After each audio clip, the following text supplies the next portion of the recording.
আবারও ফিরে এলাম রাজকাহনে, সাথে আছি নবনীতা চৌধুরী। শুরুতেই শিরোনাম।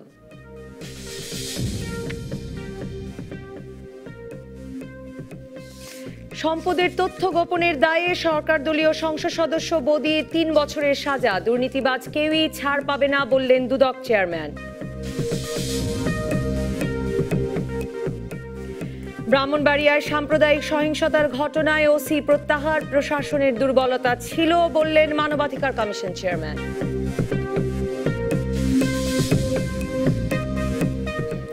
পুরনো প্যাকেজ ভ্যাট পুনর্বহালের দাবিতে রাজধানীতে ব্যবসায়ীদের ধর্মঘট। ২০ তারিখের মধ্যে দাবি না মানলে কড়া কর্মসূচির হুঁশিয়ারি।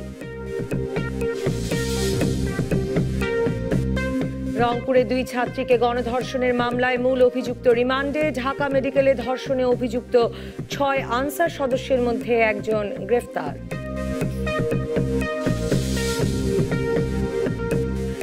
বাম ঐক্য প্রতিষ্ঠার আহ্বানের মধ্য দিয়ে বাংলাদেশের কমিউনিস্ট পার্টি সিপিবির ৪ দিন ব্যাপী কংগ্রেস শেষ হয়েছে এ সপ্তাহের সোমবার। তারপর গতকাল ঘোষিত হয়েছে নতুন কমিটি। তবে সভাপতি এবং সাধারণ সম্পাদক এই ২ পদে কোনো পরিবর্তন আসেনি এবার। শুক্রবার সরোয়ার্দী উদ্যানে লাল পতাকা, ব্যানার, ফেস্টুন নিয়ে হাজির সারা দেশের হাজার নেতাকর্মীর সমাবেশে সিপিবি নেতৃবৃন্দ বলেন, সাম্প্রদায়িকতা, সাম্রাজ্যবাদ, লুটপাটের রাজনীতি আর গণতন্ত্রহীনতাই বর্তমান বাংলাদেশের সবচেয়ে বড় সমস্যা।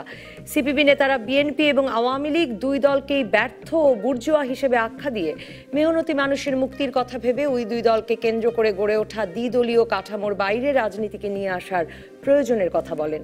তবে সিপিবি বা তাদের দেওয়া সমাধান সূত্র বাম গণতান্ত্রিক বিকল্প কিভাবে তা অর্জনের পথে হাঁটবে বা তাদের চিহ্নিত দেশের সবচেয়ে বড় ৪ সমস্যার বিরুদ্ধে লড়াই করবে সে বিষয়ে সুনির্দিষ্ট কোনো দিক নির্দেশনা আসেনি সিপিবি নেতাদের তরফে।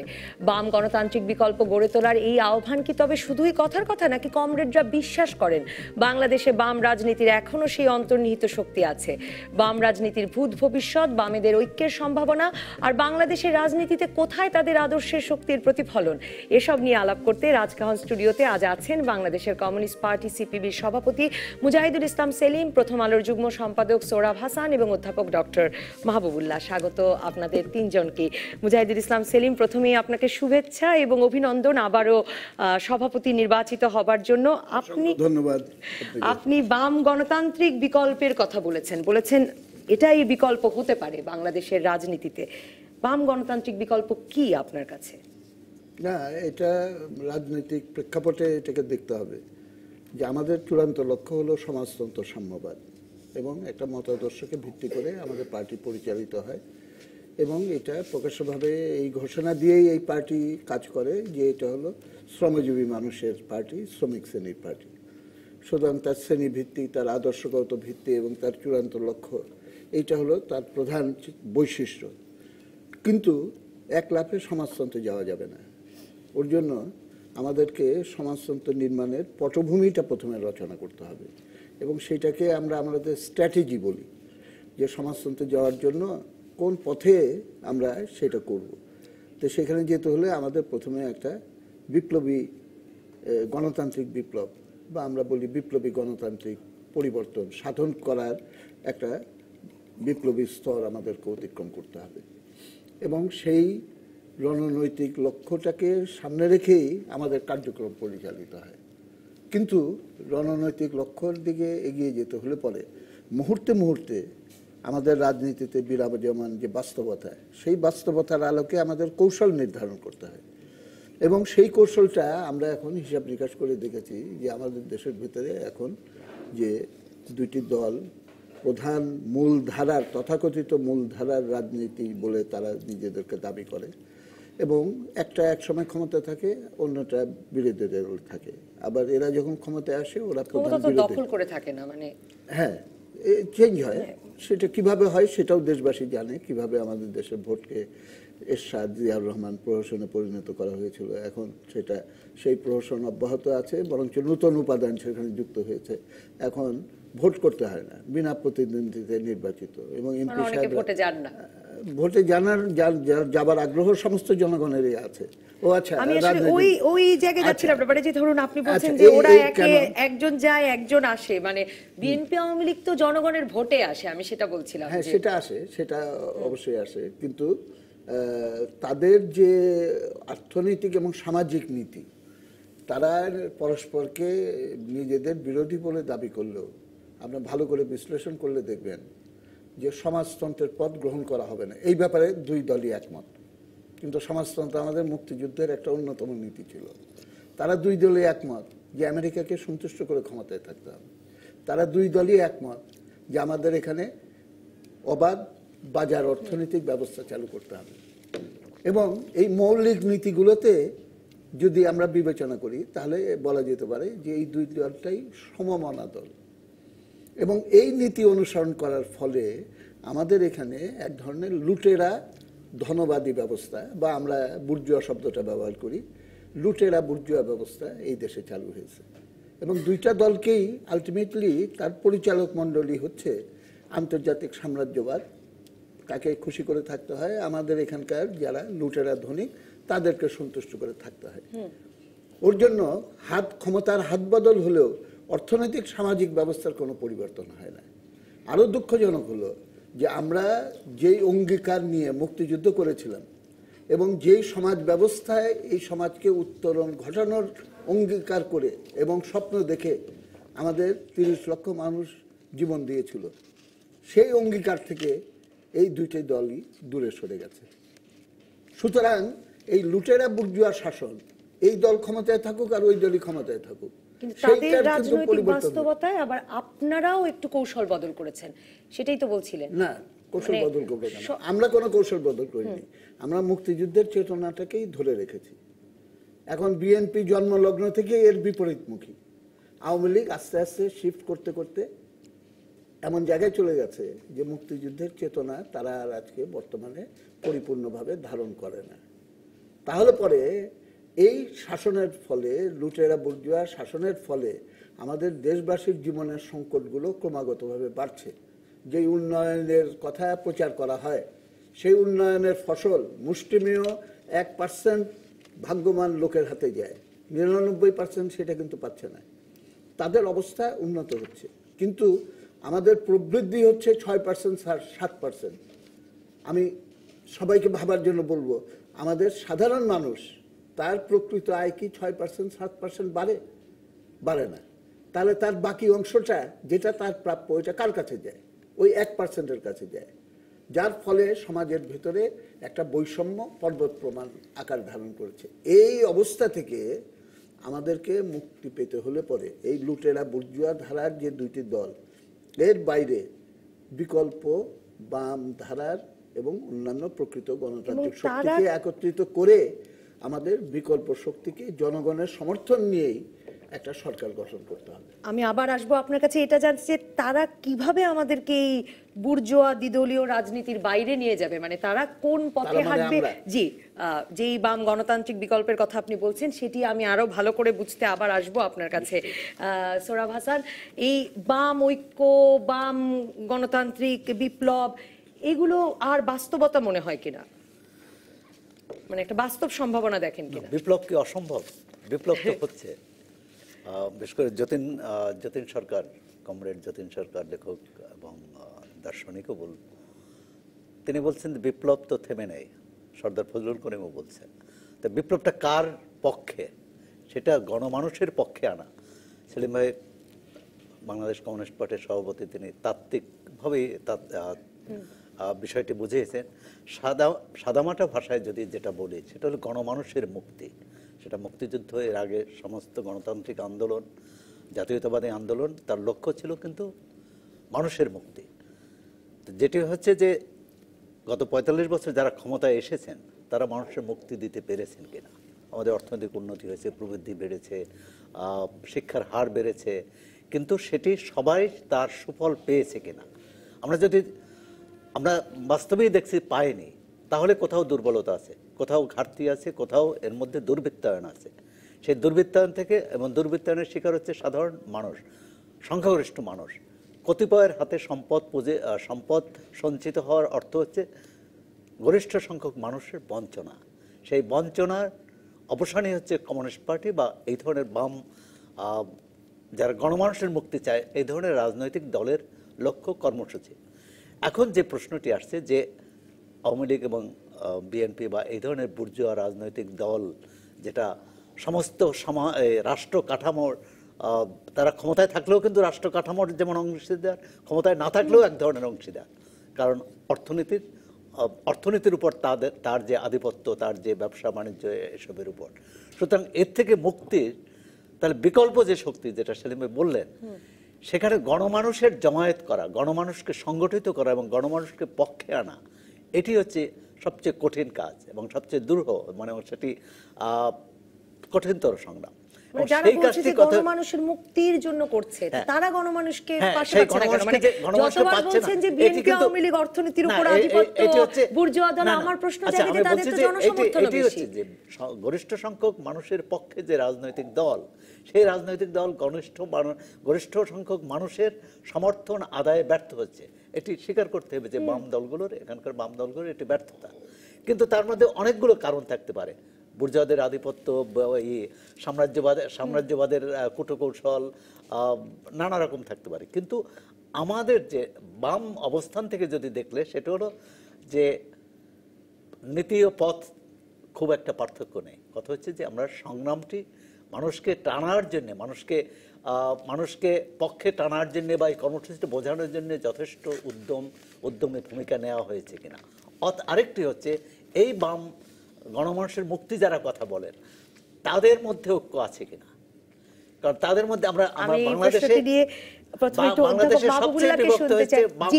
যে বাম ঐক্যের সম্ভাবনার ক্ষেত্রে তো এটিও একটি প্রশ্ন আসে যে সব বাম তো আবার এক বাম নয়, কাজে মানে বাম ঐক্য জিনিসটা এত সহজ কিনা।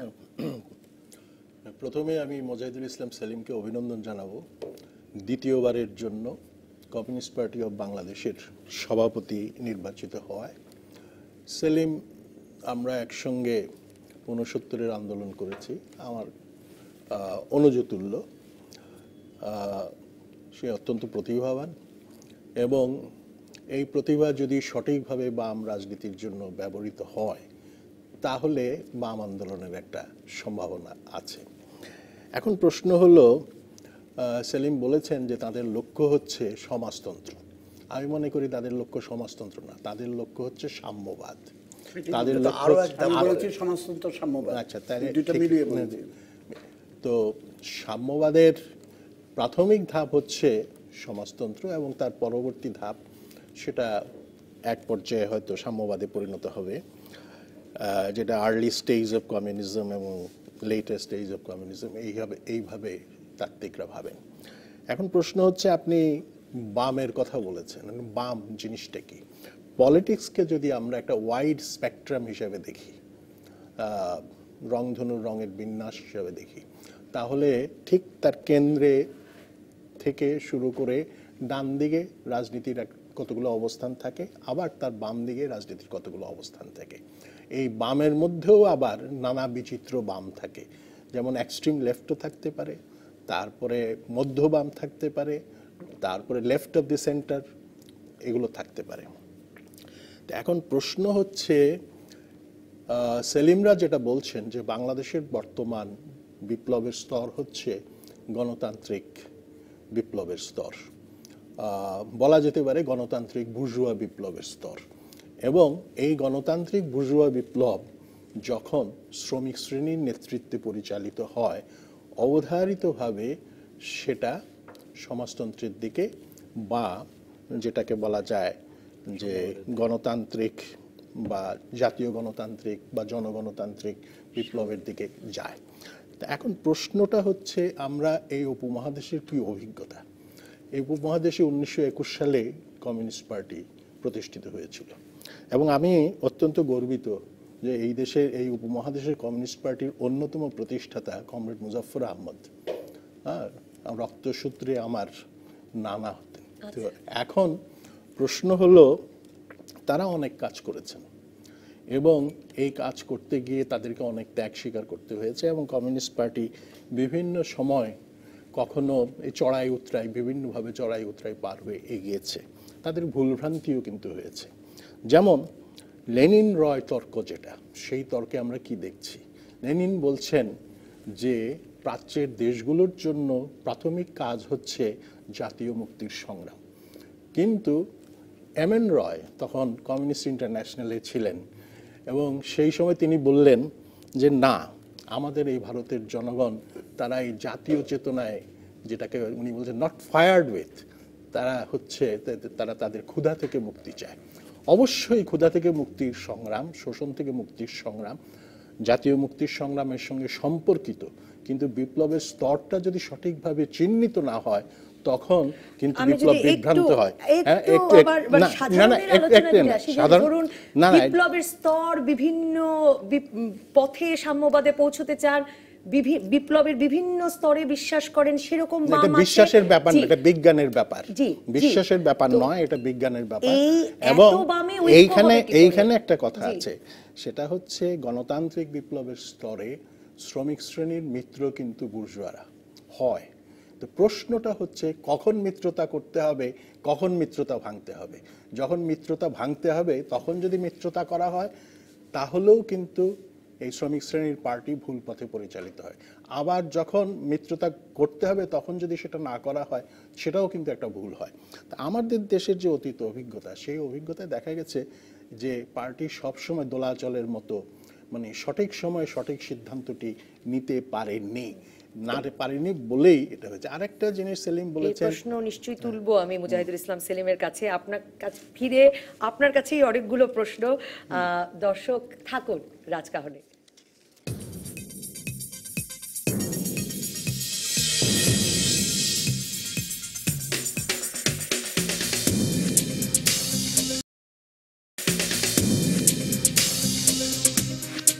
দর্শক ফিরে এলাম রাজকাহনে। মুজাহিদুল ইসলাম সেলিম, আপনি একটা দীর্ঘ সময় ধরে আসলে ধরুন সোভিয়েত ইউনিয়নের পতনের পর থেকে মানে সভাপতি আছেন আপনি, এবার নিয়ে দ্বিতীয়বারের মতো, কিন্তু আপনি দলের নেতৃত্বে আছেন, সাধারণ সম্পাদক পদে ছিলেন, মানে কাজে অনেকগুলো প্রশ্ন আসলে সরাসরি আপনাকে দায়ী করেই করা যেতে পারে। অধ্যাপক ডক্টর মাহবুবুল্লাহ একটা প্রশ্ন তুলেছেন যে সেটাও আসলে ঠিক করার ব্যাপার আছে যে বুর্জোয়া দলের সঙ্গে মিত্রতা কখন আর কখন মিত্রতা নয়, এবং এই দোলাচলে বাংলাদেশের বাম রাজনীতির অনেকটা সময় কেটে গেছে, এই অভিযোগটা তুলেছেন। হ্যাঁ, মানে এখন আপনারা বলছেন আওয়ামী লীগ খারাপ, বিএনপি খারাপ, কিন্তু এই দোলাচলটা ছিল কিনা? না, দোলাচলটা ছিল এই অর্থে যে এই প্রশ্নটা মীমাংসা করতে হবে দুইটা বিবেচনা থেকে। একটা হলো যে আমরা আমাদের নীতির ধারায় অগ্রসর হব এবং কোনো বুর্জোয়া দল আমাদের থেকে কতটা দূরত্বে থাকবে সেটা কিন্তু আমরা নির্ধারণ করি না, আমরা আমাদের জায়গায় আছি। আওয়ামী লীগ যখন এইটার কাছাকাছি ছিল সম্পর্কটা কাছাকাছি হবে, এখন দূরে চলে গেছে, এখন সম্পর্কটা দূরের হবে, এটাই হলো স্বাভাবিক। আরেকটা হলো যে আপনাকে দেখতে হবে যে ওই সময়ে কোরিলেশন অফ ফোর্স যেটাকে বলে, শক্তির বিন্যাসটা কোথায় এবং সমাজের বাস্তবতায় রাজনীতির সঙ্গে সম্পর্কিত করে পরিস্থিতি কি দাবি করছে। আমি যে ব্যাখ্যাটা আগে দিচ্ছিলাম যে বুর্জোয়া শাসনের ধারা এই দ্বিদলীয় কাঠামোর ভেতর দিয়ে যদি অব্যাহত থাকে তাহলে পরে আমরা মুক্তিযুদ্ধের চেতনার সঙ্গে কিন্তু আস্তে আস্তে ক্রমাগতভাবে দূরে চলতে চলতে এখন যে জায়গায় এসেছি সেই দূরত্ব আর দূর হবে না। তাহলে আমরা তো আমাদের মুক্তিযুদ্ধের চেতনার সঙ্গে বিশ্বাসঘাতকতা করতে পারি না। এটা বুর্জোয়া দলগুলো করতে পারে কিন্তু জনগণ করবে না। এবং আপনি বললেন আমরা আমাদের জায়গায় আছি, মানে আপনার আড়াই দশকের অভিজ্ঞতা কি বলে, মানে যে শুধু মানে একটি দল পরিচালনারই যদি আমি বলি যে মানে এটা কি আসলে একটা রাজনীতির ভালো কৌশল হতে পারে যে মানে সেটা করে কি আসলে একরকমের নিজেদেরও শক্তি ক্ষয় হয়? নীতির ব্যাপারে আমরা এক বিন্দু এদিক সেদিক করব না, কিন্তু কৌশলের ব্যাপারে নমনীয় হব। আমরা বৈষম্যের বিরুদ্ধে, আমরা সাম্রাজ্যবাদের বিরুদ্ধে, আমরা গণতন্ত্রহীনতার বিরুদ্ধে, আমরা সাম্প্রদায়িকতার বিরুদ্ধে, এগুলোর সঙ্গে কোনো আপোষ হতে পারে না। এই জায়গা ধরে আমরা অগ্রসর হচ্ছি এবং অগ্রসর হতে থাকবো। এবং এইখানে আমাদের পজিশন থেকে অগ্রসর হচ্ছেন না, সংকুচিত হয়ে পড়ছে না, এটা কারেক্ট না। প্রথমত দুই কারণে, যে ইতিহাস কোনোদিন সরল রেখায় অগ্রসর হয় না। আমাদের এখানে যখন ব্রিটিশরা রাজত্ব করত তখনও অনেকে বলতো যে তোমরা পাগল, অল্প কয়টা লোক, ক্ষুদিরাম, সূর্য সেন কয়েকজন মিলে কি করবে এবং কোনোদিন অস্ত্র যাবে না।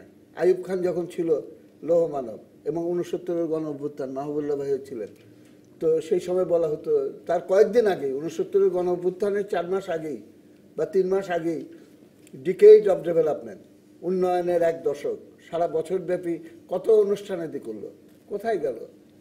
এবং তুলার মস্তর মতো বঙ্গোপসাগরে ভেসে গেল আর কি। সুতরাং বা 6 দফা আন্দোলনের কথা ধরেন, 69 গণ অভ্যুত্থানের কথা ধরেন, সেই সময় কি প্রচন্ড প্রতিকূলতার ভেতরে জামায়াত আওয়ামী লীগের বঙ্গবন্ধু যখন মিটিং করতেন কয়শো লোক উপস্থিত হতো প্রথম দিকে, কিন্তু পরিস্থিতি চেঞ্জ করে যায়। কিন্তু আওয়ামী লীগ বিএনপির রাজনীতি করছে, আপনাদের ভাষায় বুর্জোয়া রাজনীতি করছেন, আপনারা সাম্প্রদায়িকতার বিরুদ্ধে বৈষম্যহীনতার পক্ষে, মানে বৈষম্যহীনতা অর্জনের পথে রাজনীতি করছেন। তো সেটা মানে রাজনীতিটা করার মানে সেই আদর্শের ধ্বজাধারী মানুষ কোথায়? মানে তাহলে বাংলাদেশে সাম্প্রদায়িকতা, জঙ্গিবাদ এগুলোর যে বিস্তার, তার বিরুদ্ধে আপনাদের মাঠের লড়াইটা কোথায়? না, এটা খুব অবাক হলাম আপনার এই প্রশ্ন শুনে। কেননা সুন্দরবনকে রক্ষা করার জন্য আন্দোলন কারা করছে? বামপন্থীরাই করছে। গার্মেন্টসের শ্রমিকদের আন্দোলনটা কারা করছে? বামপন্থীরাই করছে। নারী নির্যাতন, ধর্ষণ, এই যে পয়লা বৈশাখে হয়ে গেল আমাদের লিটন নন্দী, হ্যাঁ, লাকি আক্তার, তারাই তো এই আন্দোলনের নেতৃত্ব করছে। 1/11-এর সময় প্রথম প্রতিরোধটা কারা করলো? বামপন্থীরাই করছে। আমাদের এখানে সফল যতগুলো গণ আন্দোলন বর্তমানে পরিচালিত হচ্ছে প্রত্যেকটাই বামপন্থীদের নেতৃত্বে পরিচালিত হচ্ছে। একটা খালি ঘাটতি থাকছে যে আমরা জনগণকে আন্দোলনে যতটা মোবিলাইজ করতে পারি, আমাদের সেই শক্তিটা আমরা এখনো পর্যন্ত ইলেকটোরাল রেজাল্টে এখনো প্রতিফলিত করতে পারিনি। এবং সেটা না করারও দুইটা কারণ। একটা হলো আমাদের ঘাটতি আছে শক্তির, আরেকটা হলো নির্বাচন ব্যবস্থাটাকে এমনভাবে বিকৃত করে দেওয়া হয়েছে, সেখানে টাকার খেলা, পেশি শক্তি, প্রশাসনিক কারসাজি, সাম্প্রদায়িক উস্কানি, এইগুলো দিয়ে একটা বিকৃতির ভেতরে নিয়ে যাওয়া হয়েছে। তো এই অবস্থার বিরুদ্ধে ফাইট করতে হবে, একই সঙ্গে আবার আমাদেরকে সক্ষমতা অর্জন করতে হবে। কিন্তু এই কথাটা আমাদের ভুলে যাওয়া উচিত না যে ইতিহাস শেষ পর্যন্ত নির্ধারণ করে জনগণ। সুতরাং আমাদের সাফল্য নির্ভর করছে যে জনগণকে আমরা আন্দোলনে, শ্রেণী সংগ্রামে এবং গণসংগ্রামে সামিল করার কাজে আমরা আরো অগ্রসর হতে পারছি কিনা এবং তাকে সচেতন করে এই লক্ষ্যের পথে আমরা নিয়ে যেতে পারছি কিনা। এবং লক্ষ্যের পথে নিয়ে যেতে আসলে শেষ পর্যন্ত এই বুর্জোয়া সব মানে রাষ্ট্র ব্যবস্থায় শেষ পর্যন্ত ক্ষমতায় যেতেই হবে কিনা, সেটা সেই এবং তার কৌশল কি হবে এই নিয়ে আসবো আপনার কাছে। কিন্তু সোহরাব হাসান, আপনার কাছে যেতে চাই। মুজাহিদুল ইসলাম সেলিমের সঙ্গে আপনি একমত যে আসলে আপনি বাম আদর্শের, বাম নীতির প্রসার, মানে সাম্যবাদের নীতির প্রসার দেখেন এখনো সমাজে? না, প্রসার দেখা না দেখার চেয়ে জরুরি বিষয়টি হচ্ছে এটি প্রয়োজন কিনা, অর্থাৎ সমতা আমরা চাই কিনা, সাম্প্রদায়ের বিরুদ্ধে লড়াই চাই কিনা, গণমানুষের মুক্তি চাই কিনা, সাম্রাজ্যবাদের বিরুদ্ধে অথবা জাতীয় মুক্তির জন্যে, যে জাতীয় সার্বভৌমত্বের জন্যে সাম্রাজ্যবাদের বিরুদ্ধে লড়াইটা প্রয়োজন আছে কিনা। যদি থাকে তাহলে বামের অপরিহার্যতা অস্বীকার করা যাবে না। এখন আমরা কতটা এখানে বাম দলগুলো কতটা করতে পেরেছে কি পেরেছে সেটা নিয়ে অবশ্যই বিতর্ক হতে পারে। যেমন মাহবুবুল্লাহ ভাই বলেছিলেন, এবং এই প্রশ্নটি খুবই গুরুত্বপূর্ণ যে কখন বুর্জোয়া শক্তির সাথে আমরা জোটবদ্ধ হব, কখন জোট ছেড়ে দেব বা জোটবদ্ধ হব না, এই নিয়েই কিন্তু আমরা যদি অন্তত আরও পিছনে না যে 60-এর দশক থেকে ধরি, তাহলে বামদের যথেষ্ট ভুল আছে। যখন জাতীয় মুক্তির সংগ্রাম ছিল তখন এই বামদেরই এক অংশ কিন্তু সেটাকে অস্বীকার করে অন্য পন্থা নিয়েছিল, তারা নকশালবাড়ি পন্থা নিয়েছিল এবং জাতীয় মুক্তিযুদ্ধ যেটা হয়েছিল সেই মুক্তিযুদ্ধের বিপক্ষে অবস্থান নিয়েছিল। আবার একইভাবে আরেক অংশ কিন্তু জাতীয় বুর্জোয়াদের সঙ্গে এমনভাবে ঐক্যবদ্ধ হয়েছিলেন যাতে তার অস্তিত্ব স্বতন্ত্র অবস্থান বিলীন হয়ে যাচ্ছিল। সুতরাং এই ভুলটা আছে। আমরা সব সংগ্রামেই এখানে বামদের ভূমিকা ছিল, অগ্রণী ভূমিকা ছিল।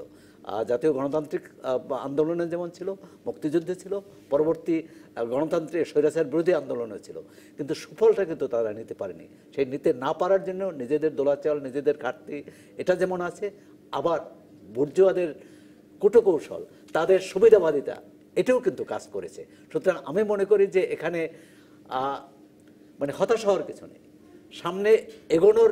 হতাশার জায়গা কি একটা সেটা, মানে যে ধরুন গত কয়েক দশকে আমরা ডান রাজনীতির, দক্ষিণপন্থী রাজনীতির, সেটা বিশ্বব্যাপী দক্ষিণ পন্থার উত্থান হয়েছে, এটা বিশ্বব্যাপী। তার বিরুদ্ধে লড়াই করতে যে ঐক্য, যে বিচক্ষণতা,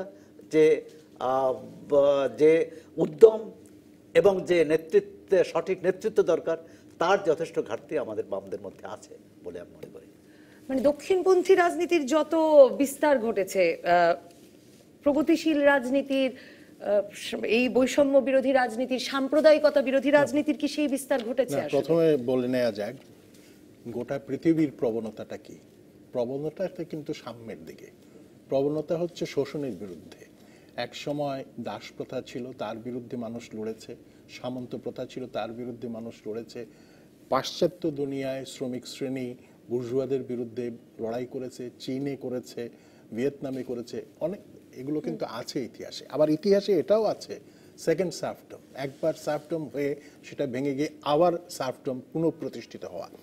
আজকে আমার কাছে মনে হয় আজকের গোটা বিশ্বে যে পরিস্থিতিটা চলছে, গ্লোবালাইজেশন, লিবারালাইজেশন, এই সমস্ত কারণে এখন হয়তো সমাজতন্ত্র যেখানে ছিল সেটা ভেঙে গিয়ে মনে হচ্ছে পুঁজিবাদের জয় জয়কার।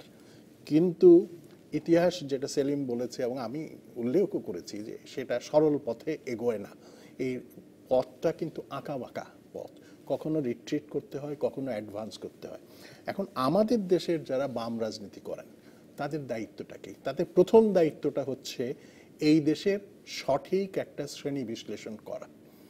এইখানে একটা বড় সমস্যা হচ্ছে এই দেশে প্রচুর গরিব মানুষ আছে, প্রচুর শোষিত মানুষ আছে, কিন্তু এই শোষিত মানুষ বা গরিব মানুষ যারা, তারা যেটাকে বলা হয় class in itself and class for itself, অর্থাৎ ওরা শোষিত এবং গরিব সেই অবস্থায় তারা আছে, কিন্তু শোষিত এবং গরিবী অবস্থার বিরুদ্ধে সচেতন হয়ে লড়াই করার মতো তাদেরকে প্রস্তুত করে নেয়া, এটাই হচ্ছে তাকে ক্লাস ফর ইটসেলফে পরিণত করা।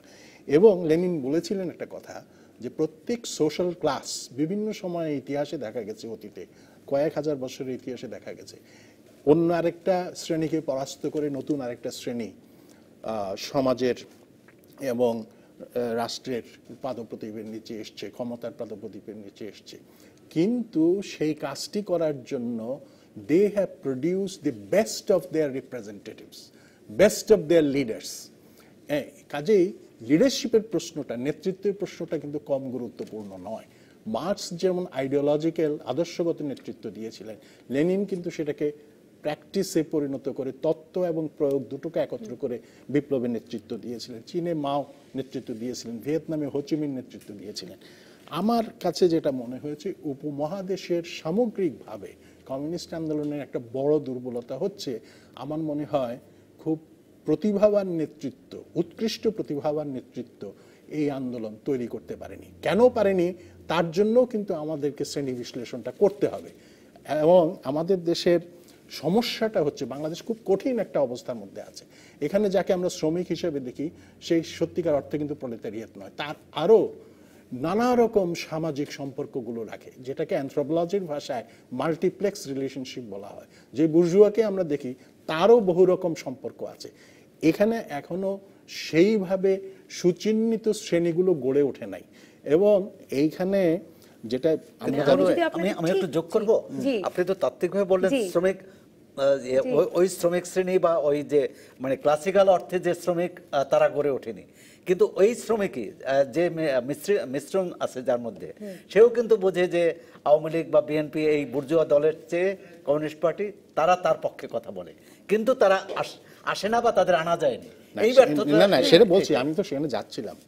প্রশ্ন হচ্ছে এগুলোর পেছনে আবার অনেকগুলো কাজ করে, যেটা হ্যাজিমনির ইস্যু।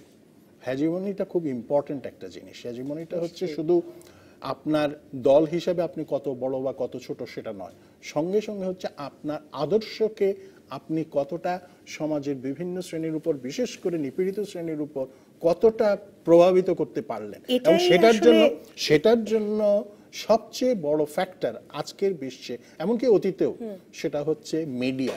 লেনিন যেটা বলেছিলেন যে কোথা থেকে শুরু করতে হবে।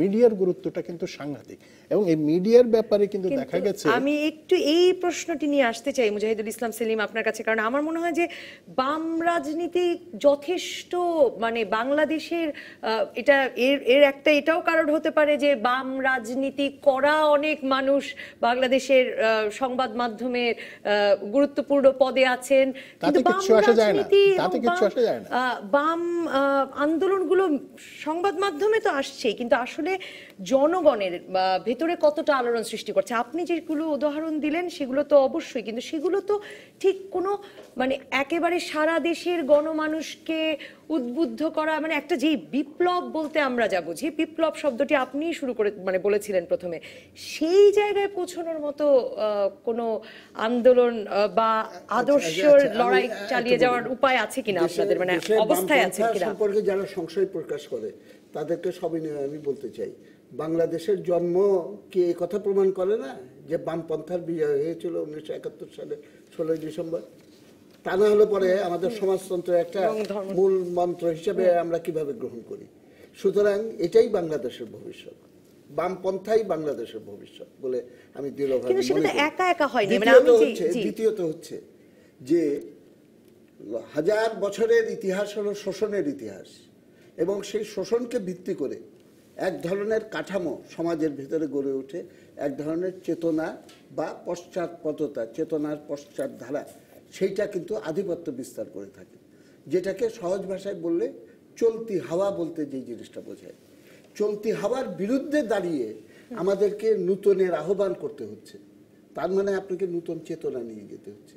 চেতনা খালি লেকচার দিয়ে হয় না, চেতনার প্রধান উৎস এবং তার ভিত্তিভূমি হলো শ্রেণী সংগ্রাম এবং গণসংগ্রাম, এবং সেই শ্রেণী সংগ্রাম এবং গণসংগ্রামকে বিকশিত করার ধারায় যখন আমরা অগ্রসর হয়ে যেতে পারবো, তখনই কিন্তু সমাজের ভেতরে যেটা হেজিমনির কথা বললো বা আধিপত্যের কথা বললো, যে বুর্জুয়া চেতনা সংস্কৃতির আধিপত্য, সেখান থেকে আমরা মুক্তি পেয়ে যাব।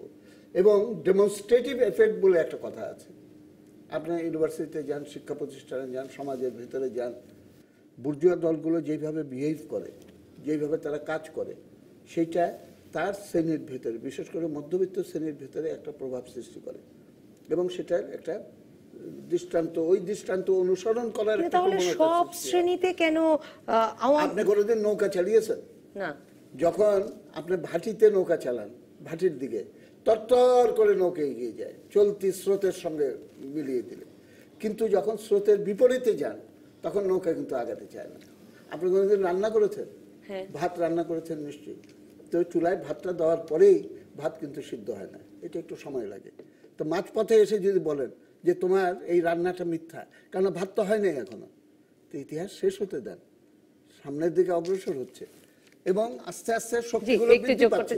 এবং আমার নিজের অভিজ্ঞতা হলো, যখন আমরা বক্তৃতা করি, মানুষের কাছে যাই, মানুষ কিন্তু এই কথা কোনোদিন আমাকে বলেনি, এবং আমি মিথ্যা কথা বলার লোক না যে আপনার এই কথা বিশ্বাস করি না। তারা বলছে এইসব কথা আগে আসেননি কেন আপনি বলার জন্য? তারপরে সে পরে গিয়ে ভোটটা কেন দেবে না? কারণ আমাদের উপরে এখনো ভরসা পাচ্ছে না। কেন ভরসা পাচ্ছে না? মানে আপনারা তো নতুন রাজনৈতিক দল। আমি একটু যোগ করতে চাই, আপনারা এখন দুজনই আছেন 69-এর গণ অভ্যুত্থানের কি বলে অন্যতম নায়ক।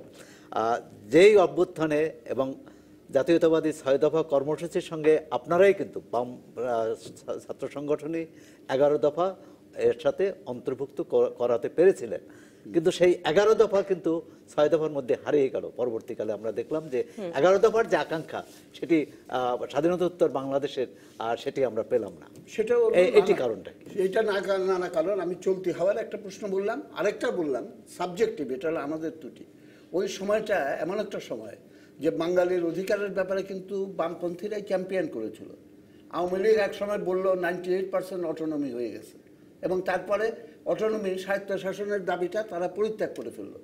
কিন্তু যখন আমরা এটা ক্যাম্পেইন করে এগিয়ে যাচ্ছি 60 দশকের মাঝামাঝি সময়ে, খুবই দুর্ভাগ্যজনক যে আমাদের ভেতরে, বামপন্থীদের ভেতরে একটা বিভাজন হয়ে গেল, এবং এই বিভাজনটা কেবলমাত্র শক্তি ক্ষয় করেছে তাই নয়, এটার ভিতরে কতগুলো বিভ্রান্তি আসলো, এবং সেটা জাতীয় কোনো বিষয় না। একটা বিরতির পর ফিরে এই সেই ঐতিহাসিক বিভাজনের জায়গা থেকে যদি বর্তমান বিভাজনে আসি, যে এরপরেও কি করে এখনের বাস্তবতায় আপনি কি করে ঐক্যের কথা বলছেন, সেই প্রশ্নটি নিয়ে আসবো মুজাহিদুল ইসলাম সেলিম আপনার কাছে। দর্শক থাকুন রাজকাহনে।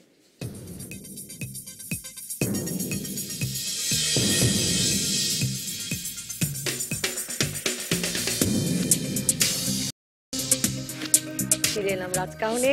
মুজাহিদুল ইসলাম সেলিম, আবারও একই প্রশ্ন, যে বাম ঐক্য, মানে আপনাদেরই আলোচনায় বারবার বামদের মধ্যে বিভেদের কথা আসছে, ঐতিহাসিক বিভেদের কথাও আসছে, মানে বাম ঐক্য আপনার কাছে এখন কি, কাদের সঙ্গে ঐক্য? না, আমার মনে হয় বামপন্থীদের সাধারণভাবে যদি ধরেন তাহলে পরে তাদের সাফল্যের পরিমাণ অনেক বেশি। তবে তারা ভুল করে নেই এটাও সত্য নয়, তারা অনেক ভুল করেছে, কতগুলো মারাত্মক ভুলও করেছে। এবং একটা বড় ভুল হলো তাদের নিজেদের আত্মশক্তির উপরে যে বিশ্বাস। এবং আমি বুর্জুয়াদের সঙ্গে কোনো সময় ঐক্য করতে পারি, কিন্তু লুটেরা বুর্জুয়াদের সঙ্গে করতে পারি না। যারা জাতীয় বুর্জুয়া তাদের সঙ্গে করতে পারি, কিন্তু সেটা করতে হবে নিজের স্বাধীন অবস্থানটাকে বজায় রেখেই। কারণ আমাদের লক্ষ্য একদিকে, আরেকটা লক্ষ্য হলো আরেক দিকে। আমাদের মুক্তিযুদ্ধের কথাই ধরেন, এত বড় ঐক্য, জাতীয় ঐক্য, কিন্তু আওয়ামী লীগ তো বামপন্থীদের নিয়ে একসঙ্গে একটা জয়েন্ট কমান্ড করতে তারা তো রাজি হয়নি, একটা ন্যাশনাল লিবারেশন গভর্নমেন্ট করতে তো তারা রাজি হয়নি, যার ফলে আমাদের গেরিলা বাহিনীকে আলাদা করে কন্টিনজেন্ট করে আমাদেরকে ফাইট করতে হয়েছিল। কোনো অসুবিধা নেই। কিন্তু আপনারা বলছেন যে মুক্তিযুদ্ধের শেষে আপনারা সমাজতন্ত্র, ধর্মনিরপেক্ষতা এগুলো তো থাকলো আমাদের মূল মন্ত্র হয়ে। থাকলো, এটা আমাদের কৃতিত্ব নয়, আমাদের অবদান আছে নিঃসন্দেহে, কিন্তু এই কৃতিত্ব হলো মুক্তিযুদ্ধের 80% অংশগ্রহণকারী হলো শ্রমিক কৃষক। এবং আমাদের এর আগের যত আন্দোলন, কৃষক আন্দোলন, শ্রমিক আন্দোলন, সাম্রাজ্যবাদ বিরোধী আন্দোলন, সেইটাকে স্বীকৃতি না দিয়ে তার স্বাভাবিক পরিণতি আপনি কোনোদিন নিয়ে আসতে পারবেন না। এবং এই সব কারণে আমাদের ভিতরে যে ঐক্যের জায়গাটা একসময় চীন রাশিয়া বিরোধ হিসেবে ডেভেলপ করেছিল, তারপরে অনেক ফ্র্যাগমেন্টেশন হয়েছে, অনেক। এখন তাহলে কার সাথে ঐক্য, কোন কোন, মানে আপনি কি বাম ধারার সব মানুষের সিপিবির পতাকা তলে আসার কথা বলছেন, নাকি বিভিন্ন পতাকা নিয়ে বাম রাজনীতি করছেন তাদেরকে ঐক্যবদ্ধ হতে বলছেন? মানে পরিষ্কার হতে চাইছি। আমি দুইটাই বলছি। একটা কথা অনেক সময় বলি যে নিশানা, লক্ষ্য যদি আমাদের এক হয় তাহলে নিশান অর্থাৎ পার্টির ঝান্ডাটা কেন আমাদের এক হবে না? সমস্ত কমিউনিস্টদেরকে আমরা এক হওয়ার জন্য আহ্বান জানাই। সঙ্গে সঙ্গে অকমিউনিস্ট বা কমিউনিস্টদের ভিতরে বাইরেও যেসব অন্যান্য বামপন্থী, ঠিক মার্ক্সবাদ লেনিনবাদ না, কিন্তু র্যাডিক্যাল প্রগতিবাদী, এই ধরনের, এগুলো সাধারণভাবে বামপন্থী দল বলে আখ্যায়িত করা হয়, সেই দলগুলোকে আমরা আহ্বান জানাই। কিন্তু প্রবলেমটা এখন কি হচ্ছে, আমি অতীতের আলোচনায়, থিওরিটিক্যাল আলোচনায় যেতে যাচ্ছি না। এখন যেটা হচ্ছে যে একটা অংশের ভিতরে আত্মবিশ্বাস হারিয়ে ফেলেছে এবং তারা মন্দের ভালোর পলিসির ভিতরে চলে গেছে। এই অবস্থায় আপনি ভাবছেন কেন যে ঐক্য অ্যাচিভ করা যাবে, ঐক্য অর্জন করা যাবে? সেটা আসবে মানুষের সংগ্রামের তাগিদ থেকে, এটা আসবে। আমি আলাপ আলোচনার টেবিলে বসে ভাই রে, অমুক রে, এইটা করে বা চোখে দিয়ে এইটা দিয়েই হবে না, শুধু এইটা দিয়েই হবে না।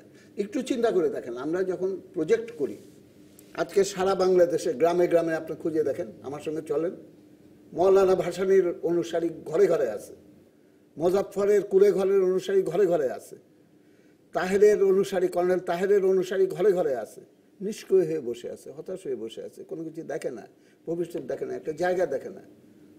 সুতরাং এই জায়গাটা বদলায় যাবে যদি আমরা এই শক্তিগুলো একত্রিত হই। আমি তো মনে করি এইটাই একটা প্রধান শক্তিতে পরিণত হতে পারে।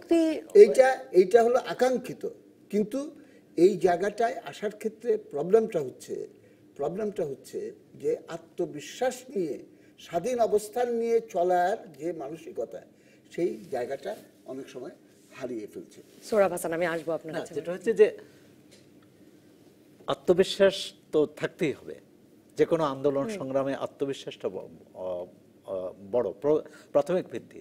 এরপর হচ্ছে এটাকে কাজে লাগানো, সেখানে যে গণমানুষকে একত্রিত করার যে সংগঠন এবং যে নেতৃত্ব, সেই নেতৃত্বকে কিন্তু আরো লুকিং ফরওয়ার্ড হতে হবে, আরো সামনে এগোতে হবে, আরো উদ্যমী হতে হবে। এই ঘাটতিটা আছে। আর আমরা প্রত্যক্ষ যে সমস্যাটা দেখি, এখন বুর্জোয়ারা অনেক বেশি কিন্তু আগ্রাসী। এখন রাজনৈতিক দলগুলো যারা ক্ষমতায় আছে, ডানপন্থীরা অনেক বেশি কর্তৃত্ববাদী। তাদের সঙ্গে লড়াই করা যেটা 70-80-তে যত সহজ ছিল, এখন লড়াইটা আরো কঠিন। সেখানে আসলে আলাদা আলাদা কিছু অবস্থান। আপনাকে যদি একটু প্রশ্ন করে, আপনি অনেক সরাসরি উত্তর দিচ্ছেন, সেই জন্য আপনাকে জিজ্ঞেস করা যে ধরুন সেক্ষেত্রে মানে আলাদা আলাদা থেকে শক্তি না হারিয়ে আমি যদি বুর্জোয়া দলে ঢুকে আমার একই লক্ষ্য পূরণ করি, আমার এজেন্ডা বাস্তবায়ন করে নিয়ে আসে, অসুবিধা কি? মানে কমিউনিস্টদের অনেককে তো আমরা দেখেছি যে এটা বাকশালের সময় কমিউনিস্ট পার্টি এটা চেষ্টা করেছিল যে আমার এজেন্ডা পূরণ করব, পারেনি।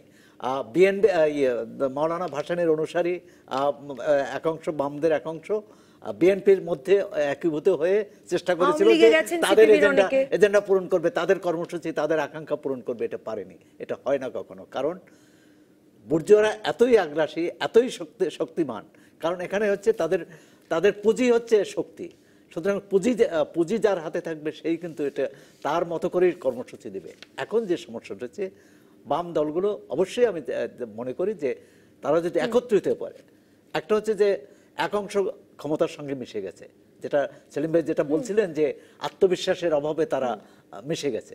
সুতরাং তাদের অবস্থান পরিষ্কার করা প্রয়োজন। তারা বামে থাকবে না একীভূত হয়ে যাবে।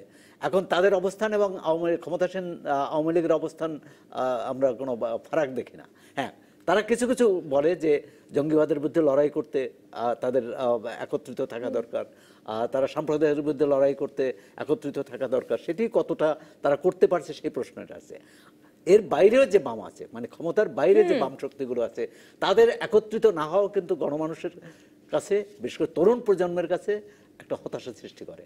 এবং যে কারণে আজকে তরুণদের মধ্যে, সেলিম ভাই, মাহবুব ভাই এরা যখন আন্দোলন করেছে তখন তরুণ ছিলেন, মুক্তিযুদ্ধে তরুণদের অংশগ্রহণ ছিল। আজকে যদি বাম শক্তিকে এগিয়ে নিতে হয়, তরুণদের একত্রিত করতে হবে। মৌলানা ভাসানীর বা কি বলে কর্নেল তাহের এবং মনি সিংয়ের অনুসারীদের দিয়ে, মানে তারা অনেকেই হবে না, সামনে এগোতে হবে, তরুণদের জিনিসটা বুঝতে হবে। সেটা হচ্ছে এই যে ঐক্য যে হচ্ছে না, এটার জন্য কিন্তু একটা পেটি বুর্জোয়া মানসিকতা দায়ী। অর্থাৎ প্রত্যেকের মধ্যে এক ধরনের ইগো কাজ করে। এই যে যে শ্রেণী অবস্থানে আমি আছি সেটাকে পরিবর্তন করে ওয়ার্কিং ক্লাসের ক্যারেক্টার গ্রহণ করা, এটা একটা কিন্তু নিজের সঙ্গে নিজের একটা লড়াইয়ের ব্যাপার। এক, দ্বিতীয় কথাটা হচ্ছে যে এটা কখন হবে। এখন আমরা বাম বলে যাদেরকে দেখছি, বেশিরভাগ তাদের নেতৃত্বের বলেন বা কর্মীদের শ্রেণীগত ব্যাকগ্রাউন্ড, পটভূমি যদি দেখা যায়, তাহলে দেখা যাবে যে এরা বেশিরভাগই কিন্তু নিম্ন মধ্যবিত্ত এদের মধ্য থেকে এসছে। যতক্ষণ পর্যন্ত আপনি যারা নাকি নিপীড়িত শ্রেণী তাদেরকে পার্টির মূল শক্তিতে পরিণত না করতে পারবেন, ততক্ষণ পর্যন্ত কিন্তু এই সমস্ত যে প্রবণতাগুলো, যে ইগোইজম, পেটি বুর্জোয়া যে ভাবাদর্শের দ্বারা প্রভাবিত হওয়া এবং একটা হামবড়া ভাব কিংবা আত্মবিশ্বাসের অভাব, যেটা সেলিম বললো, এই সবগুলো কিন্তু আপনাকে পেয়ে বসে। আমি শেষ কথা যেটা বলতে চাচ্ছি, আজকে এই লড়াইটা যদি শুরু হয়, এবং বাংলাদেশের সমস্যা হচ্ছে বাংলাদেশোত্তরকালে শ্রেণী সংগ্রাম ভিত্তিক আন্দোলন খুব বেশি কিন্তু হয়নি, এবং যেটা হয়েছে সেটা তেমন উল্লেখ্য নয়।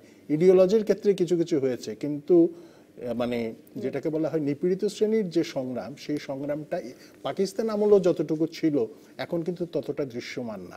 এটাকে দৃশ্যমান করতে হবে। অসংখ্য ধন্যবাদ অধ্যাপক মাহবুবুল্লাহ, ধন্যবাদ সোহরাব হাসান। একদম শেষ মন্তব্য মুজাহিদুল ইসলাম সেলিম, মানে এই অভিযোগ কি সত্যি যে তরুণরা একেবারেই আগ্রহী হচ্ছেন না, মানে ওই সংখ্যায় আর আগ্রহী হচ্ছেন না বাম রাজনীতিতে? এটা সম্ভবত এটা না, প্রপোর্শনেটলি যদি ধরি তাহলে পরে তরুণরা আমরা এটা শুনে বড় হয়েছি যে এক সময় সকল মেধাবী তরুণরা বাম রাজনীতি করতেন, হ্যাঁ, এবং আমরা দেখি যে তারা এখন বিভিন্ন মানে চিকিৎসা প্রতিষ্ঠান, সংবাদ মাধ্যম, সবকিছুর উচ্চ পর্যায়ে যারা আছেন তারা একসময় বাম রাজনীতি করে এসেছেন। হ্যাঁ, সেই শূন্যস্থান পূরণ হচ্ছে কিন্তু নতুন নতুন তরুণের আগমনের ভেতর দিয়ে, এবং অজস্র উদাহরণ দিয়ে আমি বলতে পারবো যে কিভাবে তারা সেই আদর্শের জায়গাটাকে ধরে রেখেছে। কিন্তু খালি তরুণের ব্যাপার না, যেই পরিবর্তনটা আমরা করতে চাই এটার প্রধান শক্তি হবে হলো মেহনতি জনগণ। এবং আমরা খুবই আশান্বিত যে মেহনতি মানুষের ভেতর থেকে আমাদের লিডারশিপ আজকে গড়ে উঠছে, এবং আমাদের কেন্দ্রীয় কমিটিতে, আমাদের বিভিন্ন নেতৃস্থানীয় পর্যায়ে ট্রেড ইউনিয়ন আন্দোলনের ভেতর দিয়ে শুধু নয়, সাধারণভাবে শ্রমিকদের ভেতরে বিপ্লবী আন্দোলনের ধারা গড়ে তোলার অভিজ্ঞতায় তারা সমৃদ্ধ হয়ে গেছে। সেটা গুণগত পরিবর্তন, এই অবশ্যই নিয়ে অবশ্যই নিশ্চয়ই সেটার লক্ষণ আপনি একটা কথা মনে রাখবেন, একটা ছোট বট গাছ আর বড় বট গাছ, কেউ যদি জিজ্ঞাসা করে যে কোনটা শক্তিশালী বেশি, সবাই বলবে বড় বট গাছটা, কিন্তু আসলে বিজ্ঞানসম্মত উত্তর হচ্ছে ছোট চারা গাছটা, কারণ এটা হলো বর্ধিষ্ণু আর ওইটা হলো ক্ষয়িষ্ণু। সুতরাং এই দিনই দিন নয়, আরো দিন আছে। অসংখ্য ধন্যবাদ মুজাহিদুল ইসলাম সেলিম। আমরা প্রতিদিন আমাদের রাজকাহন শেষ করি বাংলাদেশের কোনো একজন সাধারণ মানুষের বাধা পেরোনোর গল্প দিয়ে, একটা অন্যরকম সাফল্য অর্জনের গল্প দিয়ে। যেমন অ্যাকোয়ারিয়ামে যে রঙিন মাছগুলো থাকে, বাংলাদেশে বরাবরই সেই মাছগুলো এসেছে বিদেশ থেকে। সাতক্ষীরার কলারোয়ায় এক ব্যক্তি তার নিজস্ব উদ্যোগে প্রথমবারের মতো অ্যাকোয়ারিয়ামের মাছ উৎপাদন শুরু করেছেন এবং এই নিয়ে পরিচিতি পেয়েছেন সাতক্ষীরার কলারোয়ার সাইফুল ইসলাম। আমরা দেখে আসি তার সাফল্যের গল্প।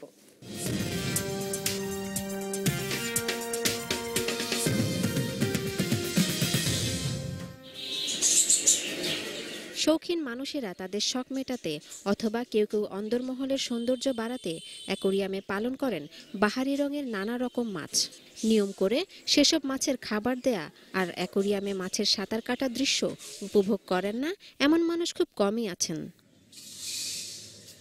বিদেশ থেকে এসব মাছ আমদানি করতে হয় বলে মাছের স্বল্পতাও যেমন, তেমনি দামও চড়া। অনেক সময় শখের মাছ পাওয়াও যায় না। এসব বিষয় মাথায় রেখেই এখন সাতক্ষীরার কলারোয়ার ব্রজবাক্সা গ্রামের সাইফুল ইসলাম এসব রং বেরঙের মাছের হ্যাচারি তৈরি করেন। 2004 সাল থেকে শুরু, 2007 সালে এসে এই 5 বছরের ভিতরে আপনার মাটি পানি চেক করে কিছু মাছ জমা হলো। এখন জমা হলে ওই মাছ আপনার মার্কেটে দিতে থাকলাম, আরো নতুন নতুন আইটেমের সাথে যোগ দিতে থাকলাম। 13তে এসে একদম ফুল মার্কেট পেয়েছি এবং প্রায় জায়গায় আমার মাছটা দিতেছি বা মার্কেটের চাহিদা অনেকটা পূরণ রাখতে পেরেছি। কৈকাট, comet, guppy, milky, silky, goldfish, catfish, platy, fighter ও ব্লু গোরামিন সহ অন্তত 20 প্রজাতির মাছ আছে এই ফার্মে। চাহিদার পাশাপাশি লাভজনক ব্যবসা বলে জানালেন এ পেশার সাথে জড়িতরা। পরিচর্যা করি বা খাওয়া দাওয়া সবসময় আমি দিই সকাল বিকাল। যখন ডিম নেওয়ার সময় আসে আমরা সেই মাছটা আমাদের হ্যাচিংয়ে ওঠাই, হোসাই ওঠাবার পরে আমরা তার থেকে ডিম কালেক্ট করি। এই মাছগুলো ঢাকা সহ বাংলাদেশের বিভিন্ন ডিভিশনে চলে যায়। শৌখিন মানুষ অফিসের ছাদে বা বাসায় অ্যাকোয়ারিয়ামে এই বাহারি মাছ শখ করে রাখে। এই চাষে আগ্রহী হয়ে এগিয়ে আসলে প্রশিক্ষণ ও লাইসেন্স দেয়া সহ আর্থিকভাবে সহযোগিতা করার আশ্বাস দিলেন এই কর্মকর্তা। বাহারি মাছের যারা হ্যাচারি নির্মাণ করবে বা চাষ করবে তাদেরকে আমরা প্রশিক্ষণ দেব এবং হ্যাচারি নির্মাণে তাদের আমরা সহায়তা করব, তাদের কারিগরি পরামর্শ দেব। বর্তমানে 16টি পুকুর লিজ নিয়ে সাইফুল তার রঙিন মাছ উৎপাদনের কাজ চালিয়ে যাচ্ছেন। এতে অনেকটাই মিটছে দেশের শৌখিন মাছের চাহিদা। DBC news desk. দর্শক ধন্যবাদ যারা ছিলেন এতক্ষণ রাজকাহনে। আগামীকাল রাত 10টা পর্যন্ত সব খবরে খুঁজতে থাকুন রাজনীতি। তারপর রাত 10টা থেকে 12টা আপনার বিশ্লেষণের সঙ্গে মিলিয়ে নেব আমার বিশ্লেষণ। তৈরি হবে নতুন রাজকাহন। ডিবিসি নিউজের সঙ্গে থাকুন 24 ঘন্টা।